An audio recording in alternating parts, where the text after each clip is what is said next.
Well, good morning, everybody.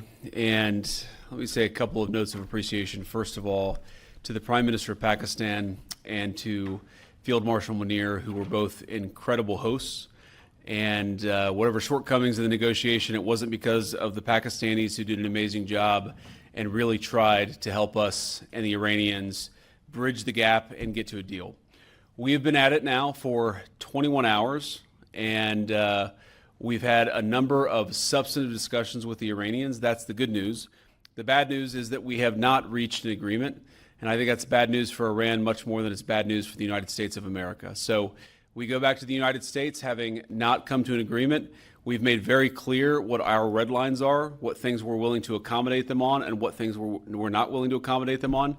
And we've made that as clear as we possibly could, and they have chosen not to accept our terms. Questions?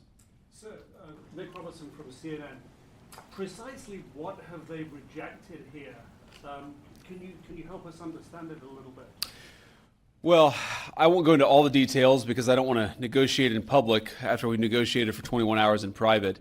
But the simple fact is that we need to see an affirmative commitment that they will not seek a nuclear weapon, and they will not seek the tools that would enable them to quickly achieve a nuclear weapon. That is the core goal of the President of the United States, and that's what we've tried to achieve through these negotiations. Again, their nuclear program, such as it is, the enrichment facilities that they had before, they've been destroyed.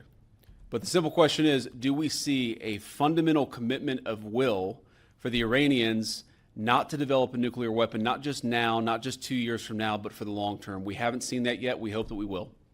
Jen. Was there a framework on anything? And also, did the Iranian frozen assets come up? And did you reach any conclusions on those frozen assets? We talked about all those issues, Jen, and we talked about a number of issues beyond that. And so certainly those things came up. But again, we just could not get to a situation where the Iranians were willing to accept our terms. I think that we were quite flexible. We were quite accommodating. The president told us, you need to come here in good faith and make your best effort to get a deal.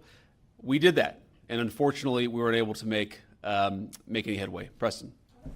Mr. Vice President, how often did you communicate with President Trump throughout the negotiations? There were reports that there were multiple rounds, where there were breaks in between negotiations. How often did you communicate with the president throughout those rounds, and what was he saying as you were going through these negotiations that you said fell short? Yeah, obviously we were talking to the president consistently. I don't know how many times we talked to him, a half dozen times, a dozen times over the past 21 hours.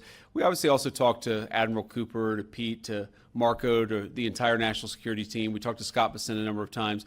So look, we were constantly in communication with the team because we were negotiating in good faith. And we leave here with a very simple proposal, a method of understanding that is our final and best offer. We'll see if the Iranians accept it.